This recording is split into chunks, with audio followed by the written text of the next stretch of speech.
Kitch, Yo.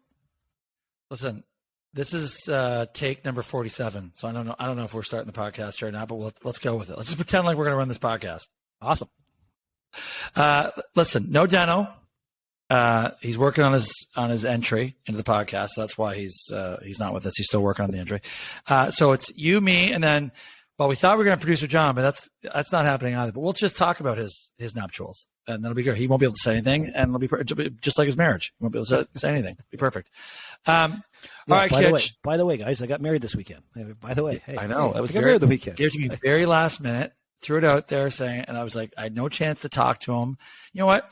Unlike all your other buddies, John, I would have pulled you aside and said, "Listen, let's just talk about it. Let's just break this down. Make sure everything's okay." Did she coerce you to do it? Is it a mutual thing? Like, we could have talked about it. But anyways, we'll get to it. All right, Kitch, listen, quick recap of the Raps before we start breaking down games here. You go, and then I'll go, but what we've talked about since our last, what we saw since our last pod. Wow. Are we ever entertaining team to watch? I am loving watching the Raptors this year. Our defense that leads to fast break points, we got to be near the top of the league in that. Our ball movement is fantastic. Our perimeter shooting has, I'd say, exceeded expectations. We're not afraid to take the ball to the hoop, so the guys are going to the hoop. Siakam, bona fide all-star this year. Great start to the season. I am jacked up. I've been this jacked up for the Raptors in a long time. All right, well, let me mute that for you for just a second. All right, let's not get too carried away here. Listen, they are fun to watch, and I was talking to Brock today on the golf course, and I said it was like it's nice to know that we have a team. It's probably not going to get run out of the gym too many nights. Like, we're going to compete, we're going to be good, but obviously still a few gaps. But yeah, I mean, listen, oh my God, I cannot believe you're talking about a bona fide all-star and Siakam. Think about where we were a year ago. By the way, speaking of which, I lost $50 to Bobby. Bobby's like, "Dad, you owe me $50. I'm like, "For what?" And he said, "Remember the bet you made last year that Siakam would not be on the roster to start this season?" I'm like, "Oh yeah, I did. I totally made that bet." And look, you know what? He's gonna be on our roster for the next 25 years. That's how great he is playing right Exactly. now. Exactly. So listen, I agree. I mean, if you go from the Philly game one of the Philly series, where I actually thought that was probably the best game I've seen them play start to finish in a very, very long time. Then to the Friday night where they were a train wreck, but we'll talk about Freddie in a second. And then to last night where, again, I was like, that's probably the second best game start to finish that I've seen them play in a very long time. So yeah, I mean, I think as the season gets, sort of squared away here a little bit and we get comfortable, we get a rotation. Yeah. I mean, it has to be positive. Like, we are a very good basketball team. The question is a few questions for me. So let's start there. And let's get it out of the way. OG, we shit on him a week ago. And I would say since then, I mean, he didn't hit us our player prop over in the first game, but no, on the pod lock. Yeah, that didn't happen. Pod lock. Yeah. Cost me. But he's been pretty solid. Solid, yeah. Solid, solid. I'll give you solid. I won't say great, or I won't say really exceeded. I would say, yeah, just been solid. Yeah. But you're right. Well, the last three games, like that. I went to that Philly game, the first Philly game. Oh my God! Like, it was. I said to my wife Sue, I went to the game with. I said that I've never seen the ball move like this, and just the flow. We were in such rhythm in that game, and Embiid had a pretty good game for the Sixers, but it didn't matter. We were not losing that game. You're bang on. And then the back to back, I don't like. I do not like these back to backs. I think we're gonna see a ton of splits on the back to backs this year when a team plays. It's hard to get up like you win that first game. It's hard to get up for the next game when you play them again. And the other team they're right up because they don't lose two in a row to the same team. So I think it's like double headers in baseball. It's hard to win both. You split them. I disagree. I think that was an anomaly. I think that should have paid dividends. Obviously, the 76ers are not well versed, and they were saying this with James Harden. Obviously, not well versed in the Toronto nightlife that's available to them. They should have been having a great time Thursday night. The rail, Zanzibar, go to the airport. Zanzibar. How old Yeah, are you? Zanzibar. It's old school. So yeah, no, I think in Toronto that should work to our benefit. But actually, I like the idea of a series. But you know what? I'd even like it. It was even better the next day. No game in between. Let's go back to back, like baseball. Yeah. I'd be totally okay with that. All right, listen. Let's talk defense, because that to me is what's standing out right now. Even in the game, even the Philly game that we lost, what got us back into that where we kind of had a chance, we got to within 6. Yep. The D is rock solid. Like, everybody seems invested. Look at our boy Siakam. Yeah. Last night, the number of times he was in the defensive position guarding either Murray or Trae Young and just sort of invested and engaged, like it was awesome to see. And I think if we keep bringing that, then that's what's going to keep, like, I still think we have some scoring issues, but that will keep us in the large majority of games. It's tenacious. Like, so last night, we were kind of going basket for basket with Atlanta, going back and forth. And then all of a sudden, we were up by 10, and it was all defensive steals. So we'd steal 4 or 5 in a row, it seems like, score, and then we'd trade baskets again, and then the defense would go in another little bit of run. It was all led by the defense. We get a steal and a fast break basket, and it's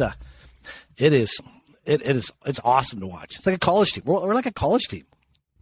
Well, it was a little bit college-ish. We sort of picked them up a little bit at half quarters, and then, like just kind of flying all around. And again, to OG's credit, right? I mean, he had 6 steals last night, which is a shit ton in an NBA basketball for one guy to get. That's a ton of steals. Yeah, it is. And so he was kind of flying around. Scotty Barnes. Well, listen, I think you can make an argument that Barnes, OG, and I actually think Gary plays underrated D, right? Like, they're 3 fairly tough defenders, and they can actually guard sort of a quick, speedy ball handler. And the other thing I would say is, I don't know if we're going to see too many teams, because I really do believe this with us.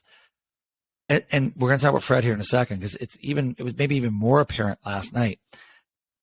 With that lineup we were showing, was there ever a time that we didn't have a guy on the ball who really couldn't stay in front of that person? Like, Murray's great and he's fast and that sort of thing, and he went by a couple. But I'm telling you, defensively, I bet you in the league, we've got more guys 1 through 5 who can guard 1 through 5.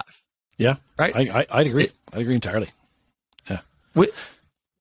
Which has to be considered a huge, huge advantage. And apparently, I think it was Brock telling me that he was listening to the Atlanta feed at one stage last night, and they were just like, what do you do with this team? Like, they're just long, athletic. They're all over the place. And they're like, they pounce on turnovers, right? It's a fast break. It's like old school Lakers. Yeah. So I listened to the whole Atlanta feed because I was on NBA in Florida. And it was Bogdanovich was actually on for half the game. So they had him doing the color because the other guy was away for half the game for some reason. Yeah. And like, they just kept saying, this team doesn't go away. It's pesky Toronto. And they were talking about, we don't like coming to Toronto. They're so pesky. They're tough to play with. They're tough to beat. Like, he was basically saying what we've been saying is nobody wants to come to this town. Like, they just, and they don't feel good about coming, and they don't feel good that they're going to win when they come to Toronto. So yeah, it was very apparent on the Atlanta feed. Well, all right. So listen, here we go. Remember a little word association from last week? Here we go again. All right. First things first. Freddie VanVleet. He was broken last year at the end of the season. So you figure, okay, all off season, he'll come back. And to be 5 games in, and now he's feeling the ailments of what set him back last year. That's a red flag. That is oh boy, we have to grind this injury out. Like, I'm thinking it's a lot of what he had last year, and if it is, I don't like those prospects for the year. But if we play like we did last night without him, I don't know. We need him based on last night. Wow, you know what? So this is where I was going with it, right? I mean, look at that lineup we put out there, and I was so thrilled that they did not put Children of the Corn Malachi out there just to replace him, right? We went with a bigger lineup, and all of a sudden it's like, Jesus, now we're guarding everybody. I mean, Freddie is a good off-ball defender, right? Gets a ton of steals, because he's smart, that sort of thing. But one-on-one, you put Trae Young in front of Freddie, you put, like, they're blowing by him. Maxey killed him. I think our best defensive unit now is clearly when he's not on the floor, even though I think he's a solid defender, smart defender.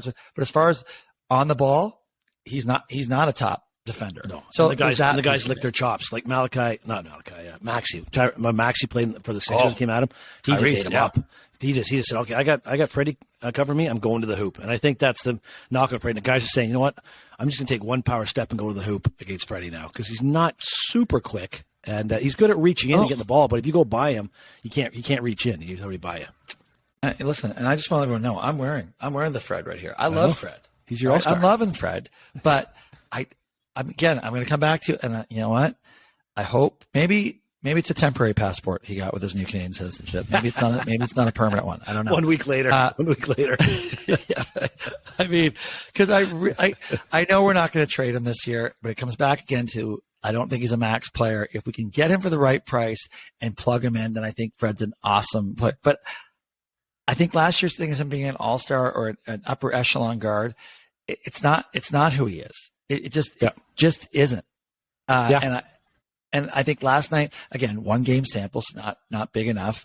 But if he's out here for a few games and we continue to play at that defensive energy and continue to score and gets more people some shots like Scotty Barnes. Now listen, Scotty Barnes 5 for 9 from threes last night, made 3 in the first quarter. Not sure we can expect that to keep happening. Right? But good ball movement. Not that Freddie stops the ball movement. I think he's limited. And I think, and I mean that he's a really good basketball player, but not that upper echelon. And therefore that limits us to maybe what Masai and Nurse want to do. Yeah. And who do you think had their best game of the season last night? That's a good question. Who had their, Scotty. Scotty had his best game of the season last night. Like he made the shots obviously, but he controls the tempo on the court. Like when he's out there, he makes everybody play a tougher defense. He makes sure the ball moves in offense. He makes sure picks are being set. And I think he defaults a bit to Freddie when Freddie's on the court. And I think last night when Freddie's off the court, I think Shagum said, "Okay, I'm going to take this over tonight. I'm going to run the ship." And I've always said this since day one: we are a better team when Scotty's controlling things on the basketball court because I think he gets everybody else around him to play better. Again, listen, small sample, 1 game sample size. Well, we say 1 game sample size. Don't forget they won 2 games without him last year in the playoffs. Yep. So again, but the NBA is all about positioning. It's like, how is he being positioned? If he's being positioned as this upper echelon, I'm an all-star, I'm a starter, I get my 18 shots a game, then I don't love that version of Freddie necessarily. If he's, you know what, I'm a solid basketball player, I'm a bit of a role guy, or I'm going to be the 3rd or 4th option, then I think that's a good space too for him. But but it's tough, right? I mean, he's not going to accept that role overnight. And I don't think even the organization is going to ask that of him just yet. But I'm just telling you right now, we need to watch this as a storyline. Are we a better basketball team when he's not, option 1A or 1B? Yep. Bring him off the bench. All right. Bring Freddie off the bench. Well, you know what? Listen, I still think our best lineup will be with Gary coming off the bench. I really do. I don't think Gary's a starter for us.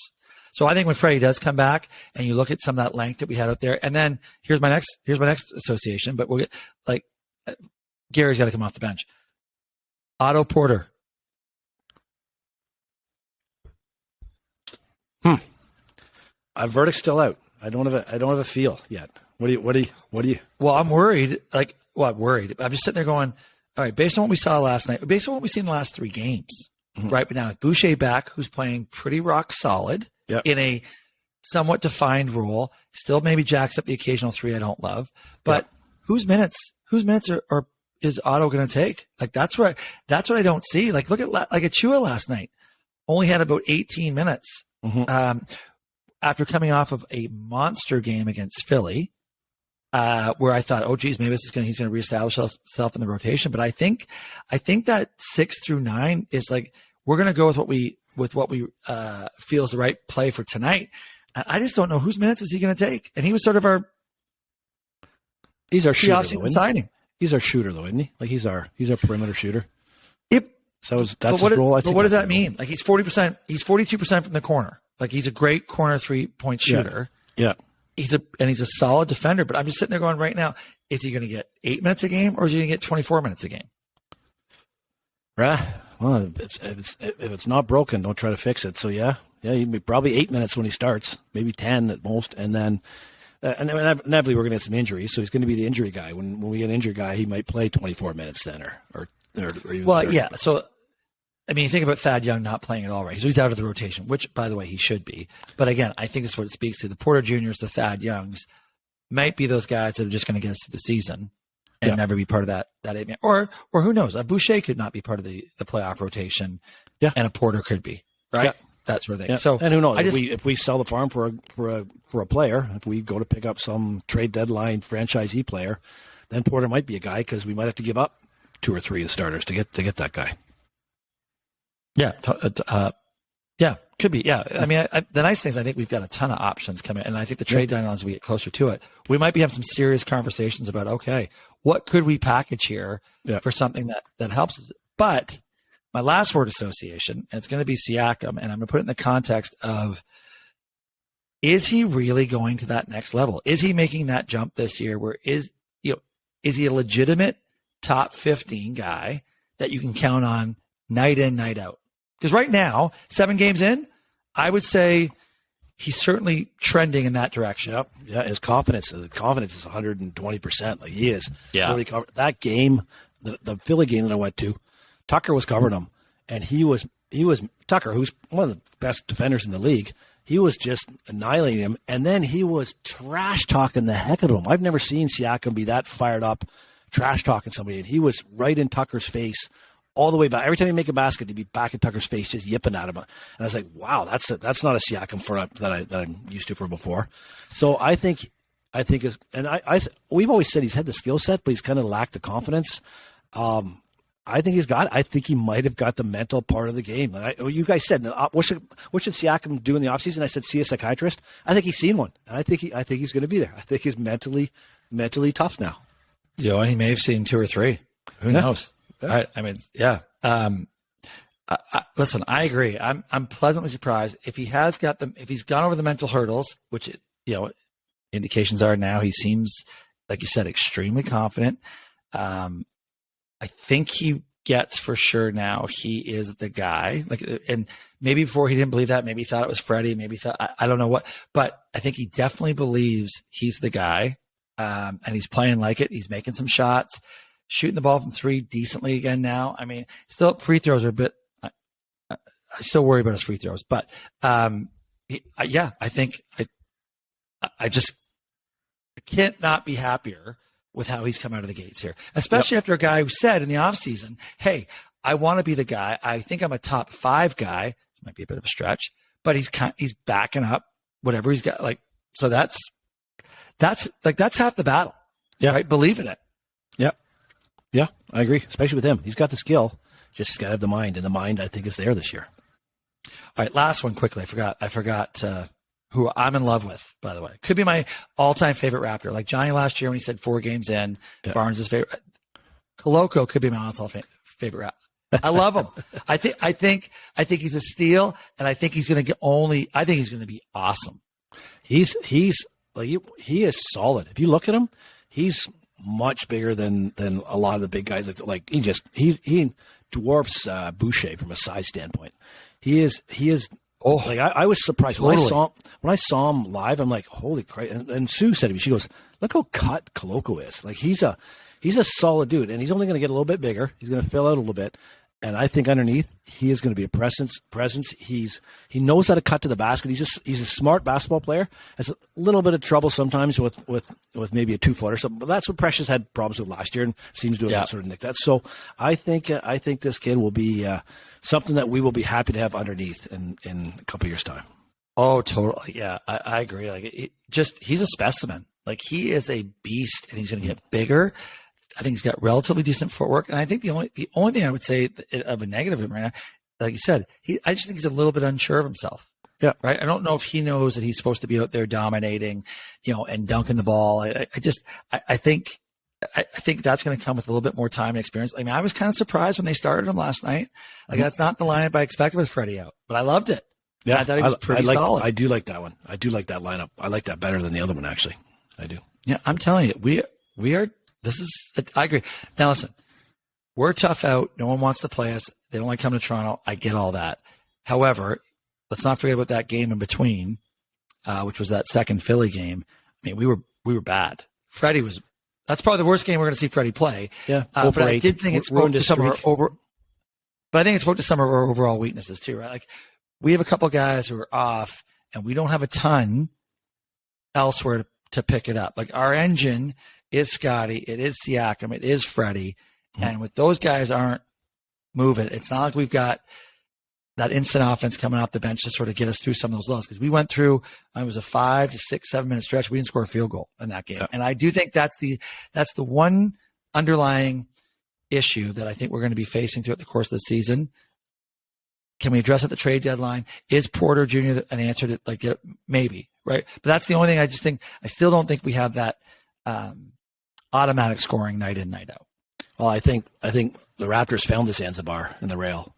They played the best game of the year. They went the best game of the year. They went out after the big win, and the second game. I don't like the back-to-backs. We're 0 for 2. We're both we have split both of them so far this year. We'll reassess the end of the year, but I just don't think mentally. And they say they will, and they go, yeah, we're going to do it, but I just don't think mentally guys get up after they beat them. Well, human nature too, right? Embiid was out, and I think it was like, oh, Embiid's out, right? Like we dominated him with Embiid. So I think there's some of that shit going on. And then let's not forget about Maxey. Maxey was awesome. Yeah. But if Maxey scored 30 the first game, then he's not scoring 30. He was most fired up guy to win that game because we'd won the night before. So that I'm going to struggle with that throughout the year, I think. All right, well, listen, 7 games in, so just so we're clear on this too, for our listeners. I think Kitch and I are both on the over, 46.5. Yep. So if you win 4 out of 7 games over 82 games, do you know how many wins that gets you? No, I can't. Remember, I couldn't figure out your math last week, so I can't about this. Well, I got it. I liked it. It's right. 15 game segments. We're halfway through our first 15 game segment, and we're 4-3. I love it. But that will get you to 46.8 wins. If you win 4 out of every 7, that's a winner. All right. I don't know if Bet365 is going to pay me at 48.6 wins or 46.8 wins, but that's a winner. 4 out of every 7, we win. Perfect. We've had a tough schedule. That's the hard math. All right, listen. I am drinking the Kool-Aid. Kool-Aid's out, and I'm drinking it. I know, I am too, which scares me a little bit. Like I'm looking for shit. Yeah, I want to shit on them, especially for you. Yeah, it scares me for sure. I want to shit on somebody. Well, I'll tell you what. We shit on Nick Nurse a little bit last week, and I'll tell you, the Raptors TikTok Nation. Deno and I took it on the chin. We didn't know what we were talking about. Clearly, we've never coached. That's what he's supposed to do. And this belief, oh my God, the Raptors community, woe is me that we get no calls compared to all the other teams out there. There's a total the refs, the NBA doesn't like Canada. They're still pissed we won in 2019. We get no calls. Nurse has no option. And I was like, oh my God, we might want to get a little thicker skin out there, Canada. Jesus. It's cold. I know. As I pod from Bermuda and you pod from Florida. I know. But listen, I'll be in Canada on Thursday. All right. Quickly, other NBA news. Oh yeah. Just hit the wires. Just hit the wires. You go ahead, Bart. You go. Oh, you're gonna go. All right. Our boy, Nash. our Canadian boy, Nash. So he's been mutually excused from the Nets. So they didn't say he was fired, and he didn't say he quit, but he's been mutually excused. And I can tell you, I'm guessing he's got a massive smile on his face tonight, thinking, "I am done with this train wreck." That's my take on it. Like, does he want any part of this? He probably sees the carnage out there, and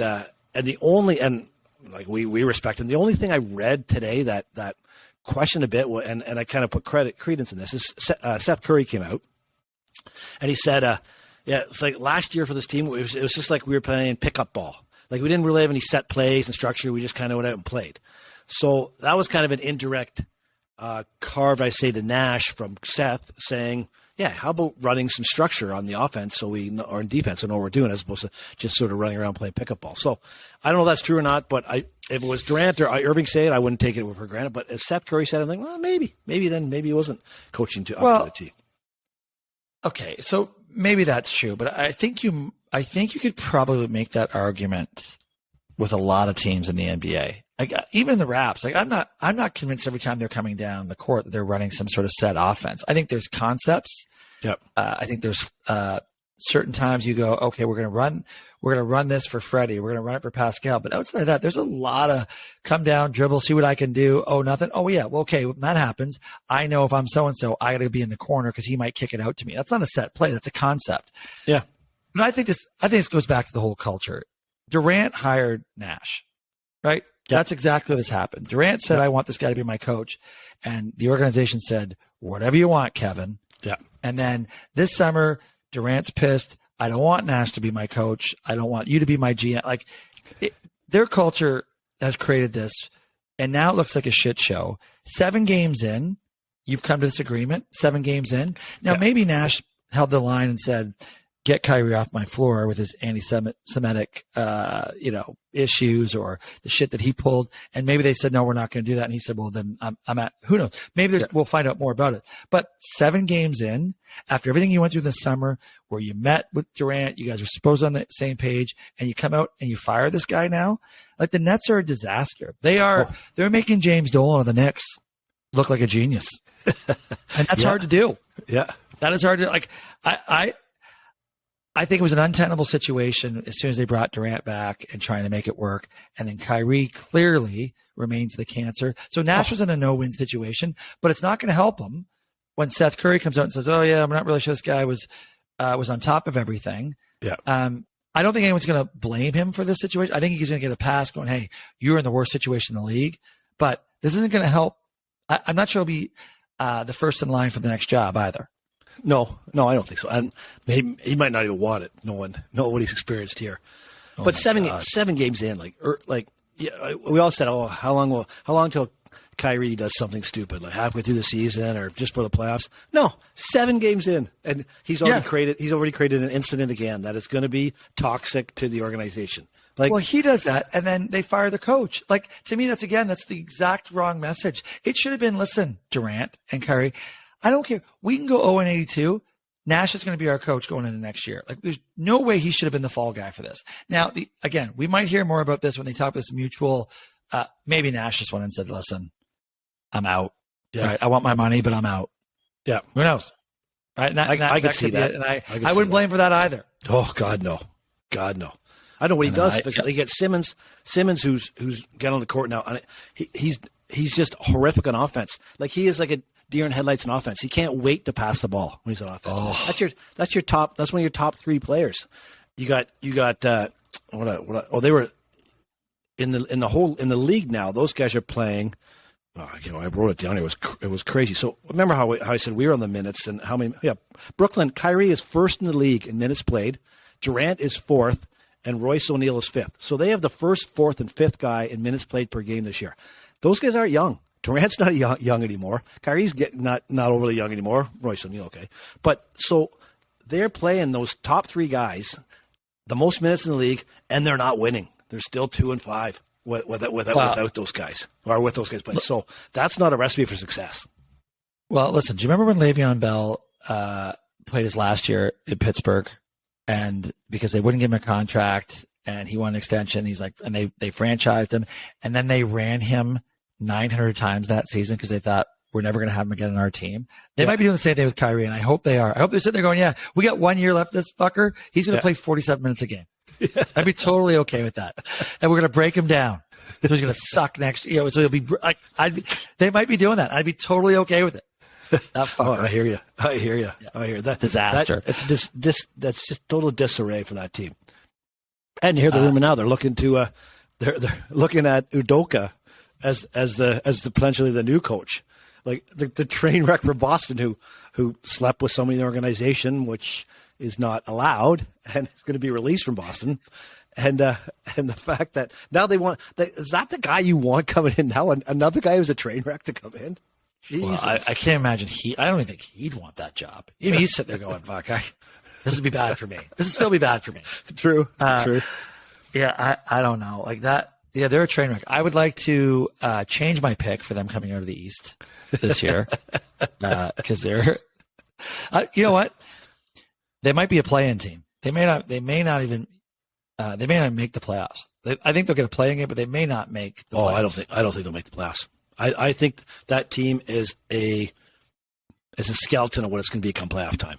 I think they're just going to be dumping ship as much as they can.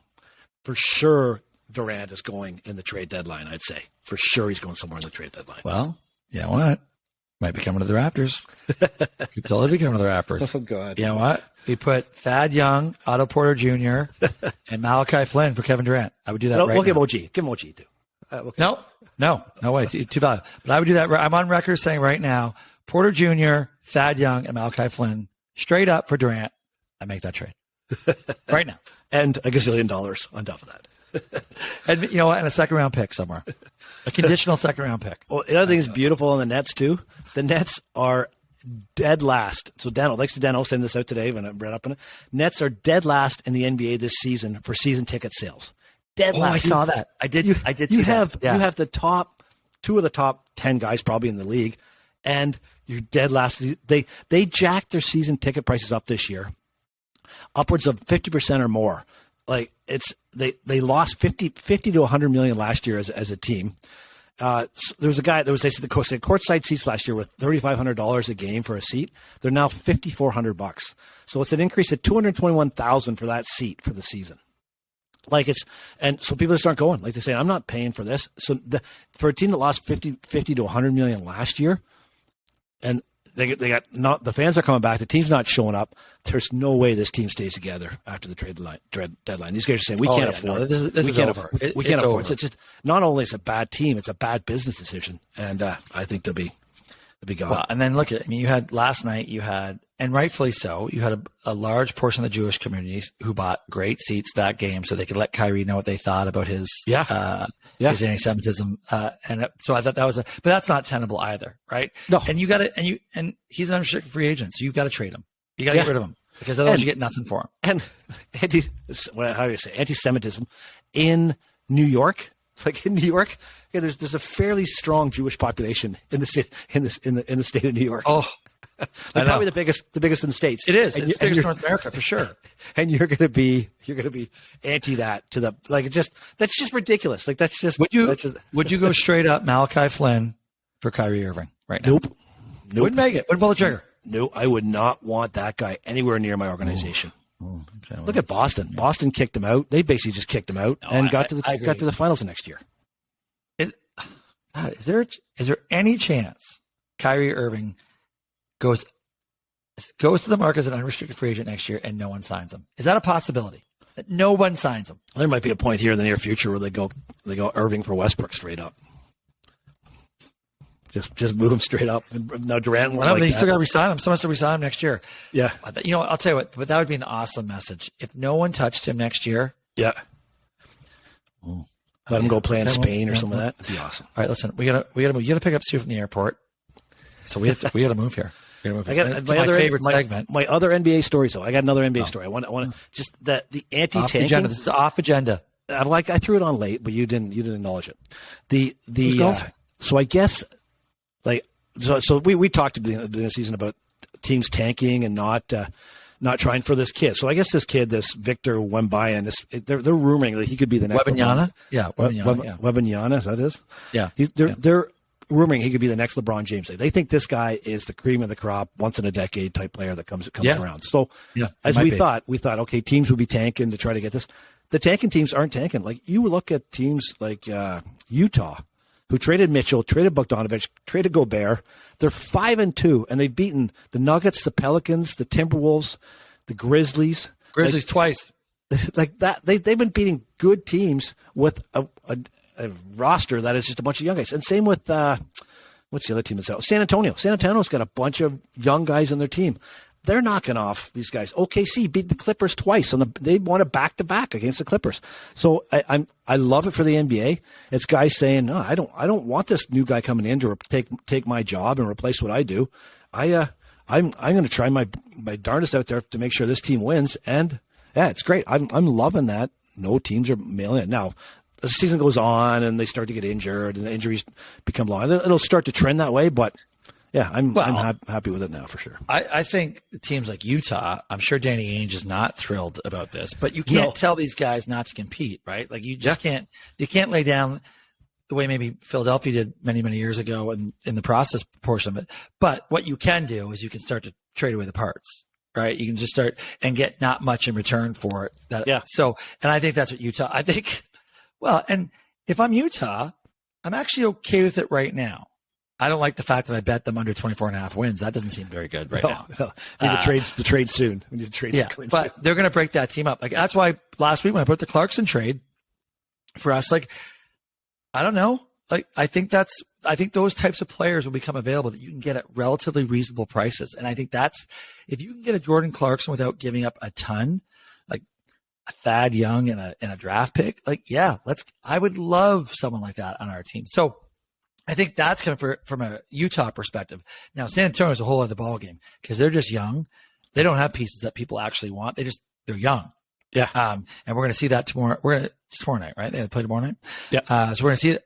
But of course, they did get rid of one player recently, Josh Primo, for other reasons. Did you follow that story? No, I didn't. Oh, well, you didn't see that? Josh Primo drafted 12th last year. They cut him. They released him. Apparently, he was been flashing himself to a specific employee within the organization. Shockingly, he cleared waivers. No one claimed him on waivers. That's harsh. Yeah. That's harsh. Yeah. That's a simple flashing. Come on. 19. So, I think that for those teams, that's a problem. But, for the teams that are sort of out kicking their coverage at the moment, which is Utah, I think you're just going to see them get blown up and probably get some pieces on the cheap. Is my guess. Guess. Yeah. Which would be great for us if we could snag one of those pieces. Yeah, it's true. It's true. I want offense off the bench. That's what I want. Instant Otto Porter. He's coming in. Otto Porter's going to be your offense off the bench. Let's find out. And let's not forget Otto Porter Jr. was signed like slightly above the veteran minute. Like it's not like he was uber sought out because he was this game-changing piece. Yeah. Right? Yeah. I think it's a good pickup for what we paid for him, but I'm not sure he's going to change. We're going to count on him. No. Yeah. All right, listen, backyard. Yep. Let's go. Right. Last week. I got no feedback this week from Al or Brock that it was terrible segment last. So apparently we can keep doing it. Bart had New England over the Jets, riding my Pats. They did well. Tennessee over Houston, solid game. And then it's $25,000 star lock. Jacksonville -2.5 over Denver. 117 loss. But you know what? I need a slight reprieve on that. First of all, no idea that game was in London. You know what? Then that's that. You know what? Then you got to do your homework. If you're I agree. You got a star lock. You should make sure. I'm just saying for the audience who, if there's anyone else there who jumped on that, which you probably should have because I was adamant about it. I'm just saying I didn't do my homework. I didn't know that game was in London, and I didn't think Russell Wilson would be doing exercises in the middle of the plane, getting ready for the game. So I didn't know he was playing either. So that's on me. But stick with me because I got a good one for this week. Your locks are 0-2. You're 2-1 in the week. Makes you 3-3 for the season. 2-1. 2-1. 0-2 on the locks. On that. 2-1. Last year we focused on locks. I don't know what to focus on anymore. And then Kitch, third party Kitch here. He went the under in Carolina, Atlanta, which was way over, so that was a miss. Philly -10.5 over Pittsburgh. Yes, riding the Eagles. That was good. And then Cincy, Cleveland, because we did this on Wednesday. It was under 46.5 before they announced Chase was out. That's an asterisk. They got the 45. So we bet at the day of the game we got 45, which was a push. But because we got in Tuesday, I get the wins. 2-1 Kitch goes to 4-2. Once again this year, Kitch is in the lead. Follow the money. Early days. All right, let's go with Deno's not here, but he sent in his three unders. What are they? So he's got Houston versus Philly under 44. He's got Chicago versus Miami under 44.5. He's got New England versus Indy under 39. So Houston, Chicago, New England, all three of those as unders. Okay. Well, shocker. I'll lose that. So I'm up next. Yep. All right. Terrible week for gambling, by the way. This is a no fun week for sure. Spreads are think about Buffalo's 13-point favorite in New York against the Jets, who have been sort of a Cinderella story. Oh, that's a massive spread for a home dog. And then Houston's 14 at home against Philly. I get it, but that's a lot of points in the NFL to lay. I could never go near it. And I wouldn't even want to we want to try and tease those down. Like those are ugly. You had four three-team 12-point tees. That's what you get on that one. Pays like minus 110, but yeah. Yeah, the fuck, like something bad's going to happen when you do that. Like if I'm doing 4 teams, I got to get to the plus sign. I can't be minus 110 for that. I can't be. All right, here we go. And I'm going to mix in my first couple of overs. And I try to avoid over-unders because I do think it's the ultimate crapshoot. But here we go. First play of the week is the Kansas City Chiefs over 46.5 against the Tennessee Titans. Titans always score against Kansas City. They just do. I think Kansas City's going to score a ton. I love that over 40. I'm surprised it's only 46.5. I like that. Yeah, I like that one. Yeah, I like that one. Second, over Tampa Bay Buccaneers over 42.5 against the Rams. That was my fourth pick. That was my fourth pick. I was going to do that. Was my next one. Like that. So I like that. And you're going to like this, Kitch. Get the coins out, producer John. Get the coins out. 25 star. 25 star. You don't want 25 star. You want 25,000 star. Lock. Play of the week. I'm riding Billy Belichick at home. Rookie QB, 5.5. I'm taking the Pats in an ugly 14-6 final. Patriots minus 5.5. Lock it up. Why don't you just hear that, Ike? Lock it up. Why don't you take the under? It's a little safer. No, love the Pats. The last time you loved the Pats, they played Chicago on the Monday Nighter. And then last week you went to like the Pats, and they won that one. And now you're back loving the. I don't like you loving the Pats again. There's 2 out of 3 lockups. They've never lost 2 25,000 star locks play in a row. They've never in the history of this event. I wish you'd get off my team. Just go somewhere else. They won last week comfortably. Okay, all right. You have to go. Oh, did I not say mine? You didn't give your picks. You're going last. You're right. I did. Dead air. John, can you cut out that dead air? Jesus Christ. So I got Minnesota Vikings over the Washington Redskins minus 3.5. That seems light. I don't know. I'm not solely bought into the Deadskins. And they got who Minnesota picked up Hawkinson today, didn't they? Yeah, they got Hawkinson off Detroit. Detroit just gave up Hawkinson was 5th pick overall. They just gave him up, and that was 2 years ago. They just gave him up. Sure.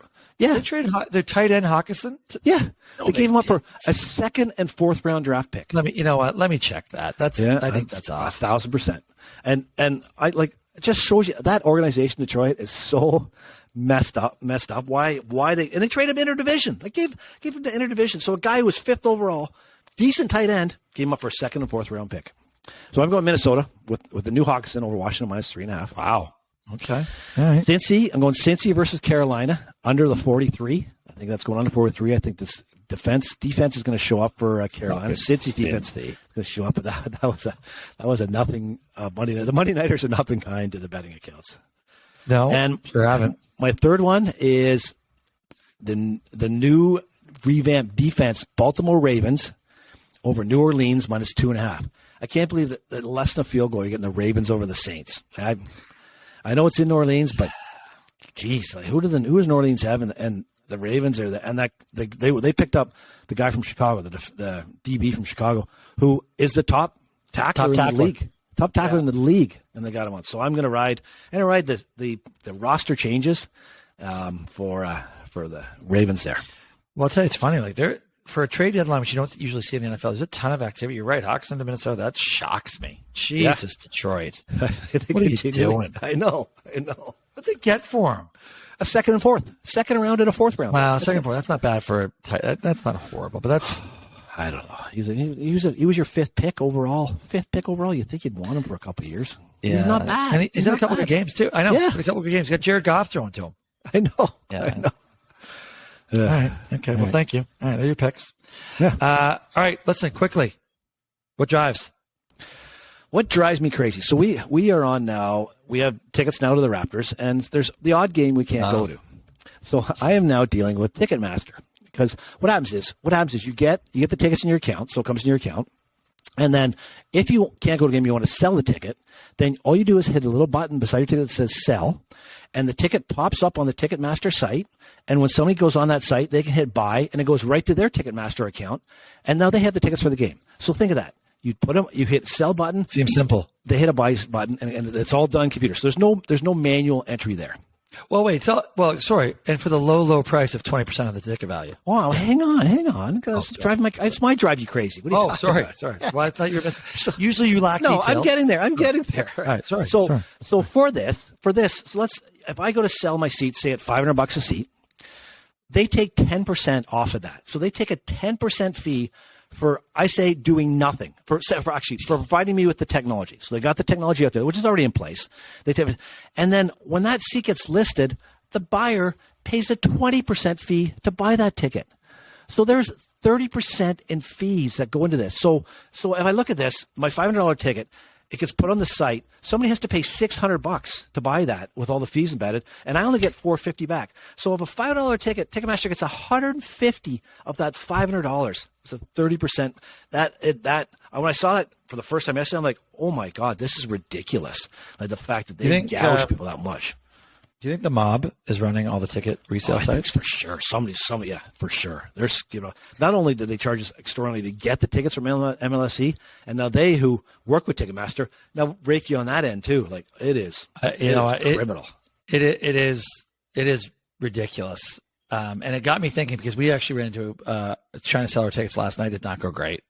We weren't recouping. Didn't recoup any of our costs there. But you know what?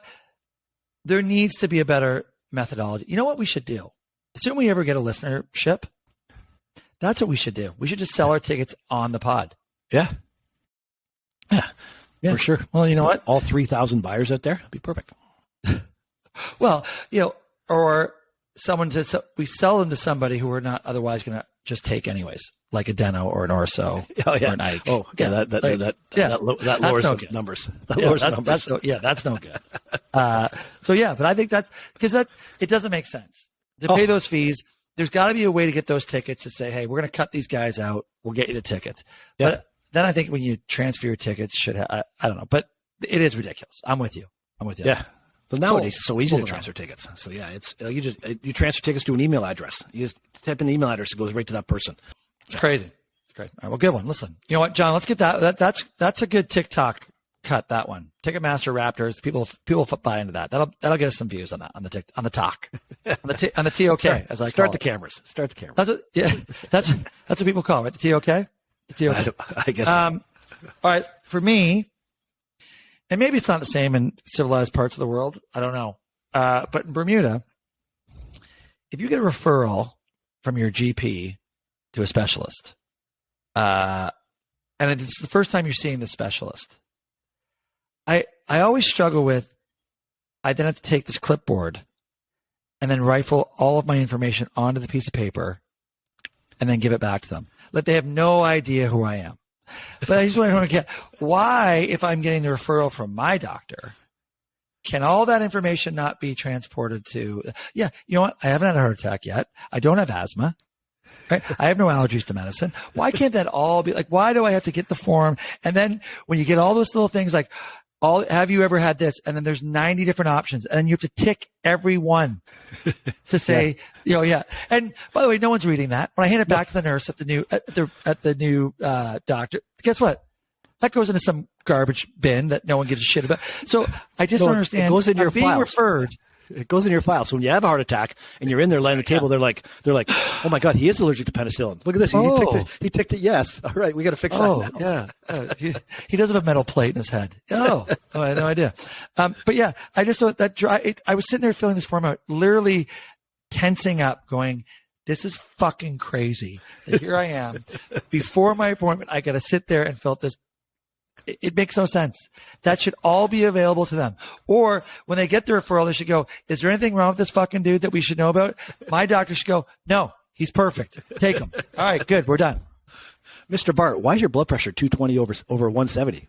Well, yeah. Well, only when I'm filling out the form. Yeah. Only when I'm filling out the form. That's why.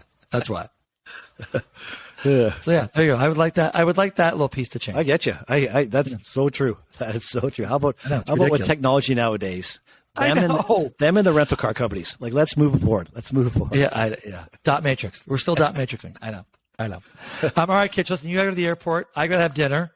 What do you have for AOB? Anything exciting? I got a great AOB. You'll like it, actually. Did you say so yourself? Sure. So I'm driving to. I drove to Florida this weekend. I drive my parents' car down every year. Take it down. They fly down. Technology. They pick it up and drive to their place. So I'm on day 2 of the trip and got through some back roads, and I come back out to the highway and think I'm kind of low on gas, but I'll get back on I-75 and I'll be able to fill up with gas. So I get back on the highway at I-75. Well, it spits me out just north of Atlanta. And if you ever driven through Atlanta, it is a shit show. Like, it is probably so now it's a Saturday afternoon. There's 8 lanes of traffic, and we're crawling. And my gas gauge is going down. I'm like, holy God, I should have stopped the last one. And I'm thinking, I'm going to run out of gas. So finally I'm going, okay, it gets to a point where I'm thinking I'm probably getting next to nothing left here. So I pull off on some street to downtown Atlanta. I'm driving to downtown Atlanta. So I Google the closest gas station. When I get off there, it says 3 kilometers straight ahead. So perfect. So I'm going through there. It's a ghost town. Nobody's around. I get about 1.5 kilometers in, pull up to a light. All of a sudden, car stops. You're out. I'm out. No way. I'm 1.5 kilometers in, and I'm out of gas. So now I got to put the car in neutral and kind of roll it back, because I'm halfway up a hill. I got to roll it back down the hill off to the side of the road. So now I'm sitting on the side of the road in downtown Atlanta. There's not stores around this place. So there's no store fronts or anything like that. There's some buildings with great big steel bars on every window, and there's at least 5 homeless guys that are sleeping on the sidewalk surrounding where my car is.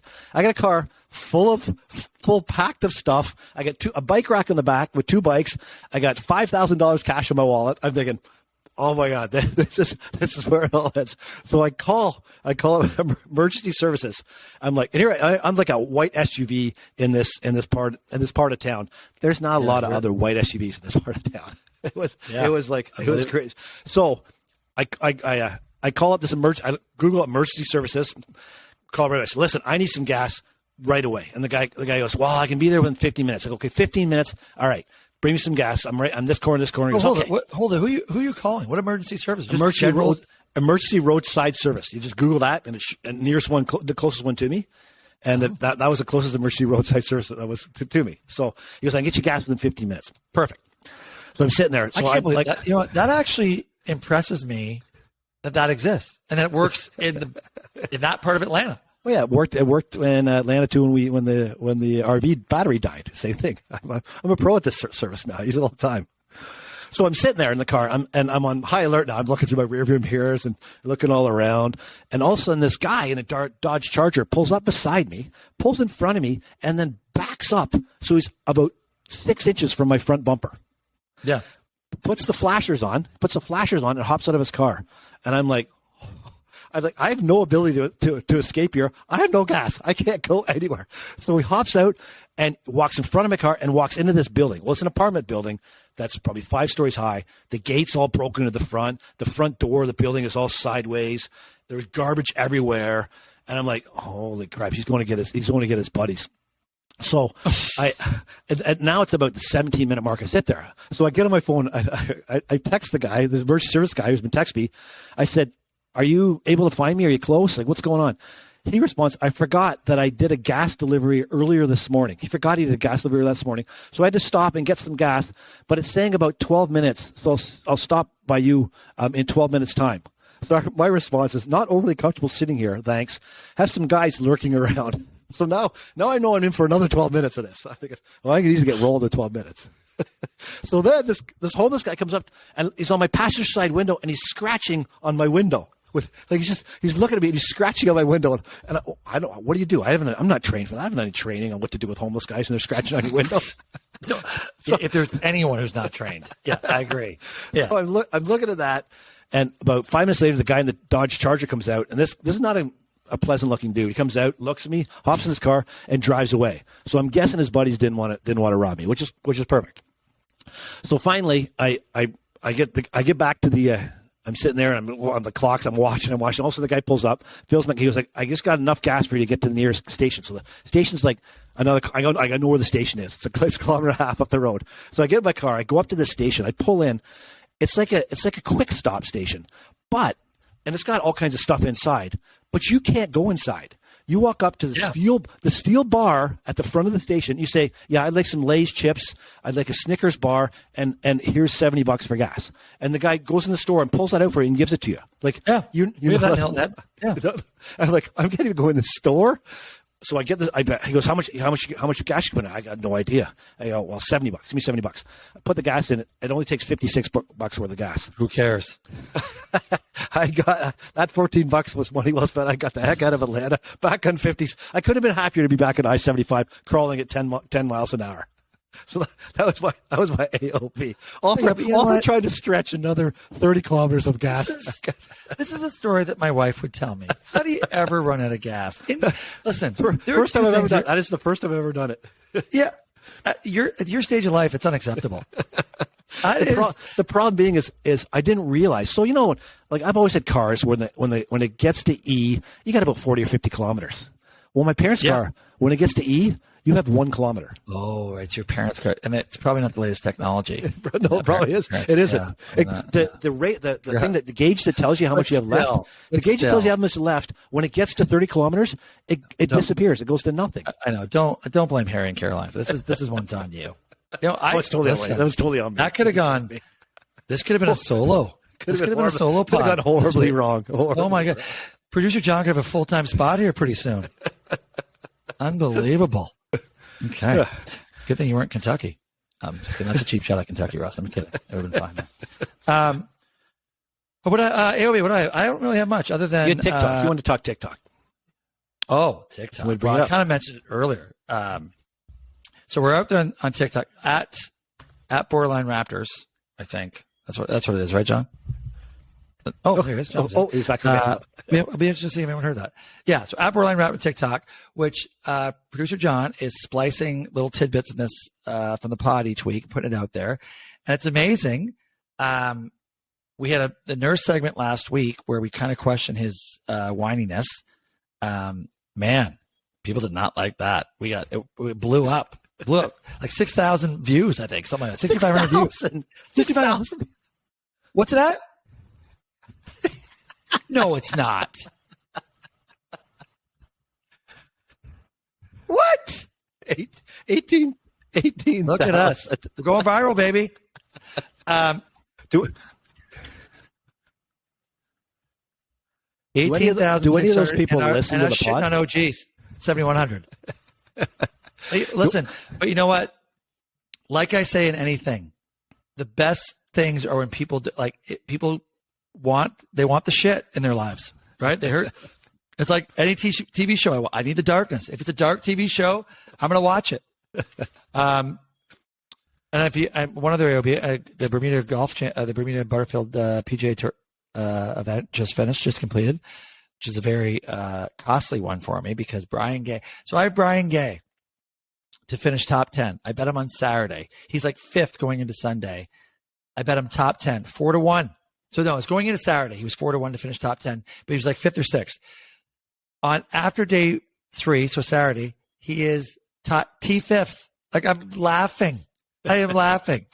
4-1. Bogeys 15, 16. The par 5, which is 17, playing like a par 4 straight downwind. So I think he's the only guy on the who played that day who did not birdie 17. And then he's got a birdie 18 to get me T10, tie T10. Doesn't hit the green with his approach shot. And then I swear to God, didn't lip out, but it looked chip the whole way looked like it was going in. Missed it. T11, no money for me. And you actually followed him. Did you follow him for the last 4 holes? Oh, I told you. I went down that's the only golf I saw all weekend. I was in the corporate tent the entire week. Did not see anything. I'm like, you know what? I'm gonna go watch this little fucker play 18. Yeah, that was costly. That was costly. Did you tell him? Did you let him know? No, I would. Listen, it's a golf term. I have a little couth. Don't let the tank top fool you. Don't let the tank top no shirt. I have a little couth. Yeah, you do a bit like a gangster tonight. You do. I do, totally do. I could be in Atlanta. Right you could be sleeping on the sidewalk. Yeah. Looking for stalled cars. All right, listen. Time to go.